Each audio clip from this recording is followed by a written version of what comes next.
নমস্কার, কেমন আছেন সবাই? আশা করছি সকলে খুব ভালো আছেন। একটি নতুন ভিডিওতে আপনাদের সকলকে ওয়েলকাম জানাই। আজ রবিবার সকালে 7:30 মতো বাজে। আমরা সকলেই রেডি হয়ে বেরিয়েছি একটু ঘুরতে যাওয়ার উদ্দেশ্যে। এটা একদমই হঠাৎই একটা সিদ্ধান্ত বলা যায়। কোনো রকম পরিকল্পনা ছাড়াই বেরিয়ে পড়েছি 3-4 দিনের জন্য। আসলে এখানে 2 দিন মার্কেট বন্ধ আছে, ছুটি আছে বলে সেই জন্য আরোই যাওয়া। আমরা যাচ্ছি অন্ধ্রপ্রদেশের শ্রীশৈলমের মহাদেবকে দর্শন করতে। যেহেতু শ্রাবণ মাস, সেই জন্য আরও উদ্যোগ নিয়ে যাওয়া। আমাদের সাথে আরও কিছু মানুষজন আছে, আমাদের দোকানের ছেলেগুলো। আমরা সকালে বাড়ি থেকে তেমন কেউই কিছু খেয়ে আসিনি, সেই জন্য কিছুক্ষণ আসার পরে আমরা একটি জায়গায় দাঁড়িয়ে খাওয়া দাওয়া করে নিলাম। তারপর আবারও রওনা দিলাম পাহাড়ের গা বেয়ে শ্রীশৈলমের উদ্দেশ্যে। এই মন্দিরটি একেবারে পাহাড়ের উপরে অবস্থিত, তাই রাস্তাগুলো দেখুন কিভাবে বাঁক।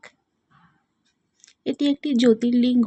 অনেকদিন থেকেই আসার ইচ্ছে ছিল, যাই করে যাওয়া হচ্ছিল না, তাই হঠাৎ করেই বেরিয়ে পড়লাম।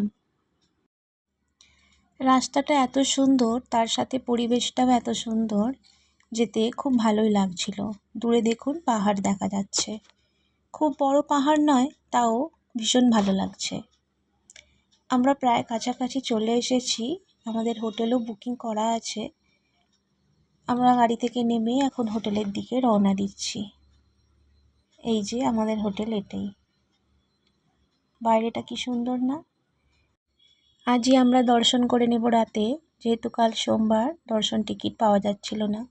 ফ্রি দর্শনও হয়, তবে আমরা স্পর্শ দর্শন করব বলে আগে থেকে টিকিট কেটে রেখেছি। আমাদের 2টো রুম নেওয়া হয়েছে। এই যে এই রুমে আমি আর একজন থাকবো, শুধু আজকে রাতের জন্য। কাল সকালে আবার আমরা এখান থেকে বেরিয়ে পড়ব তামিলনাড়ু যাওয়ার উদ্দেশ্যে। এখানে দেখুন বাবু তার একটি বন্ধুর সাথে খেলা করছে। আমরা রুমে গিয়ে ফ্রেশ হয়ে, এখনও জামা কাপড় চেঞ্জ করিনি, দুপুরের খাবারটা খেতে চলে এলাম। আমাদের সেকেন্দ্রাবাদ থেকে শ্রীশৈলম আসতে প্রায় 6 ঘন্টা মতো সময় লেগেছে। দুপুরের খাওয়া দাওয়া করে নিয়ে স্নান করে ফ্রেশ হয়ে তারপর যাব মন্দিরের উদ্দেশ্যে। খাওয়া দাওয়ার পর আমরা একটা অটো নিয়ে বেরিয়ে পড়েছি এখানে আশপাশটা একটু ঘুরে দেখার জন্য, যেহেতু দর্শনের টাইম এখনও দেরি আছে সেই জন্য। দেখুন জায়গাটা কত সুন্দর, চারিদিকে পাহাড়, তার মাঝখানে একটি ড্যাম। এটি পাতাল গঙ্গা নামে পরিচিত। এখানে প্রায় 500 থেকে 600টা সিঁড়ি নামার পর তারপর আমরা জলের সামনে আসতে পারলাম।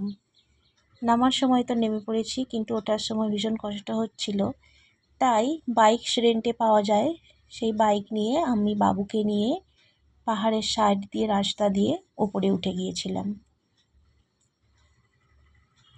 বাবু বেশ কিছুক্ষণ একা একা নামলেও এরপরটা আর নামতে চাইছিল না। এই যে আমরা নেমে এসেছি, এখন আমরা বোটে করে ড্যামটি একটুখানি ঘুরবো।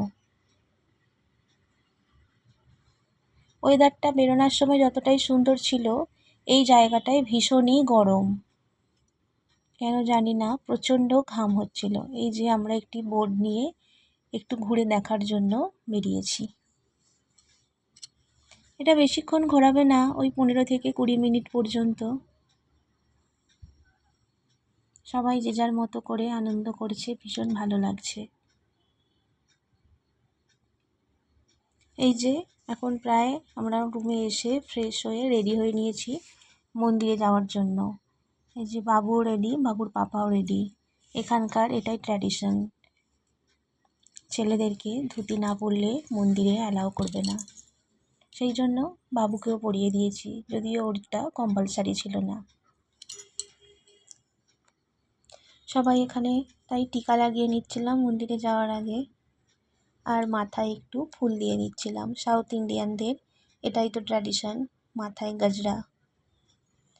তাই মন্দিরে যাব বলে আমরাও একটু গাজরা নিয়ে নিজেরা লাগিয়ে নিলাম।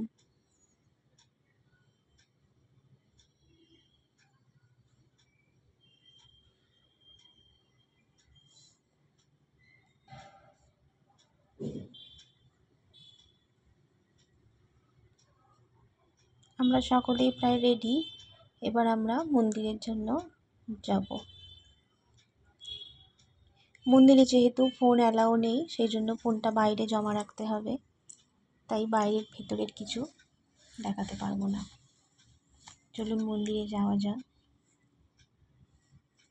এখন আমাদের দর্শন করে বেরিয়ে চলে এসেছি। এখন প্রায় রাত 11টা বাজে। প্রায় অনেকক্ষণ লাইন দিতে হয়েছে।